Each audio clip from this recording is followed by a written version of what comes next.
Fala galera, bem-vindos novamente ao canal Crossover. Eu sou o Wesley Telúria e hoje vamos falar sobre o Dragão Negro, uma graphic novel. A resenha logo depois da vinheta.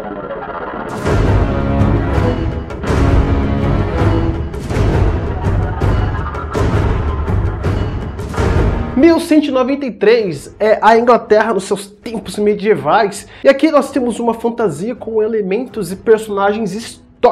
O nosso personagem principal é o James Dunrafe, e ele foi acusado de manipular forças ocultas, magia, e justamente por isso ele foi exilado pelo rei, que também era senhor dele. Então quando o rei morre, ele volta para reclamar suas terras, só que ele achou que ia ser muito fácil, e logo no começo as coisas estão errado, e ele acaba sendo capturado pelos homens da rainha Eleanor, que é a viúva do Henrique.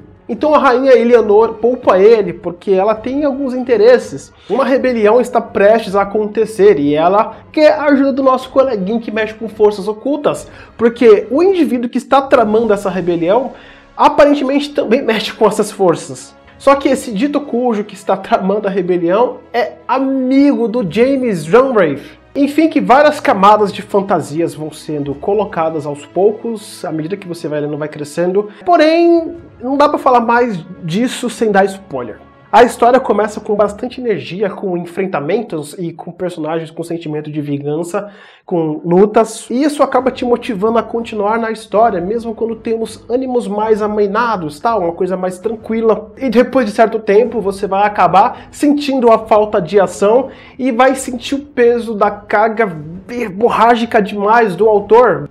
É muito texto. É demais. Então os textos vão oscilar bastante entre bons diálogos, só que com certos estufamentos de informações que vão parecer não contribuir em nada com a história. Então geralmente vamos ter papos que vão ter vieses políticos, tanto em amizades, quanto em romances, quanto a própria política do reinado ali. Outra coisa também que eu senti que é um problema é o ritmo. Ele oscila muito entre cenas boas, porém acabam muito em vias de alguma coisa, nunca acontece de fato, a cena parece que não se conclui. Então assim, é muito corte, troca para outro núcleo e fica intercalando. Parece um aluno de autoescola que fica vai, não vai, vai, não vai, entende? Então ele fica avançando em estacatos e isso cansa. Em alguns momentos a história, ela dá muita importância para coisas que eu julgo que são gorduras. É uma coisa que algumas pessoas podem até gostar. Porém, esse tempo gasto em alguns detalhes que eu julguei meio triviais, podiam ser gastos no final, na hora do plot. Quando o plot acontece, vários personagens, um começa a aparecer após o outro, algumas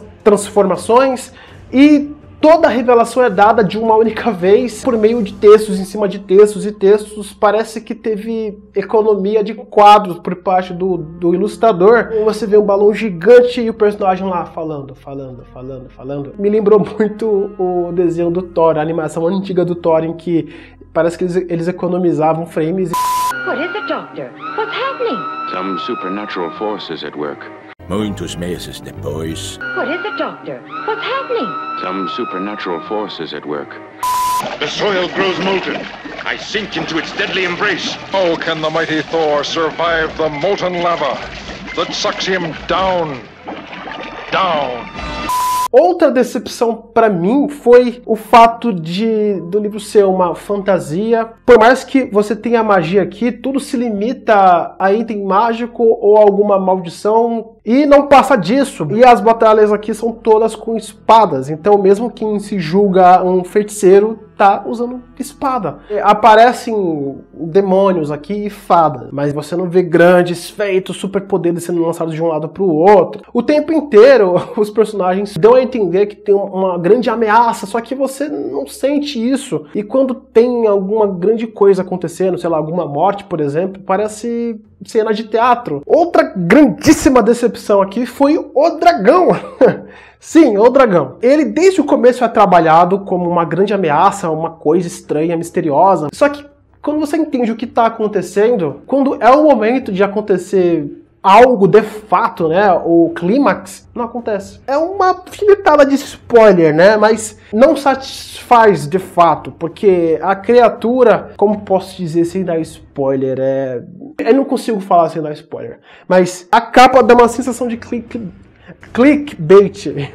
Apesar de que a história dá a entender que se avançasse ia ficar interessante, mas a parte boa não acontece. Isso acabou me frustrando porque pelo que aparece na capa o dragão aqui, isso aqui me remeteu muito a um livro de RPG, então eu acabei me frustrando porque eu fui muito a sede ao pote, mesmo a sinopse não falava tantas coisas assim sobre o dragão. O livro foi publicado pela primeira vez em 1985, foram 6 edições e era colorido, tem isso também. A primeira decepção quando eu peguei o livro, a HQ na mão, foi que ele era preto e branco. O preto e branco, ele pode ficar bonito. A ilustração do Bolton é incrível, principalmente ilustrada. Só que a primeira edição, quando saiu ilustrada, a parte da coloração não era do Bolton. Então, pelo que eu entendi, ele fez preto e branco.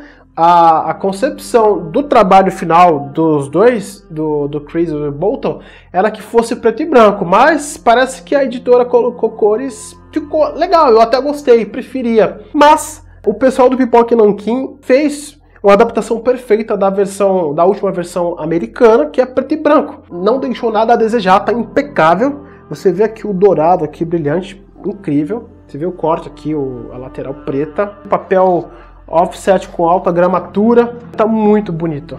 Tá muito bonito mesmo. Mas eu preferia colorido. Apesar do colorido que a editora colocou lá na primeira edição não foi tão bonito, mas eu conseguia enxergar mais alguns detalhes. Eu achei estranho aqui o preto e branco em alguns momentos. Dependendo da situação, da cena, do personagem, o Bolton ele muda o traço. Eu não sei o que aconteceu, mas algumas cenas aqui você não entende nada do que está acontecendo. Parece uma mancha preta abstrata. Alguns desenhos são bem claros nessa questão do preto e branco, bonito inclusive, mas em alguns momentos aqui você fala, gente, o que está acontecendo aqui? E acredito realmente que com cores ia ficar mais evidente e talvez eu fosse aproveitar mais. As 6 HQs foram compiladas em um só, aqui está toda a coleção, né, as 6 edições. Outra coisa que eu achei interessante também foi que tem uns extras aqui no final. O glossário, talvez não dê para vocês verem, não sei se vai focar ou não. Aqui são vários personagens e a parte histórica dos personagens que existiam. A página tal personagem X. Tem a galeria, né, alguns esboços do Bolton. Aqui temos mais, não sei se dá para ver. Capas originais também foi colocado aqui. O pessoal do Pipoca e Nanquim fez para mais. E fez muito bem. Então assim, eu não tenho do que reclamar realmente. Para quem gosta, eu sei que todo lugar que eu vi resenha, eu tentei procurar alguém que não tenha gostado. E todo mundo gostou. Talvez eu seja o primeiro que não tenha gostado, né? Isso aqui foi a capa 6, ó. A capa 6, a última, o clímax. Um clímax que eu não senti, não percebi aqui na história. Enfim, eu gostei do material, do material físico. Eu não achei grande coisa a história, prometeu demais e entregou pouco. Ele entrega tudo que promete, mas só que ele entrega, parece que é uma degustação, então não me satisfez muito. Minha nota, eu vou dar uma nota 4 para a história. Se vocês gostaram, deixem o seu like, se inscrevam no canal, ajudem a gente a crescer. Obrigado por acompanhar até aqui. Até a próxima. Falou!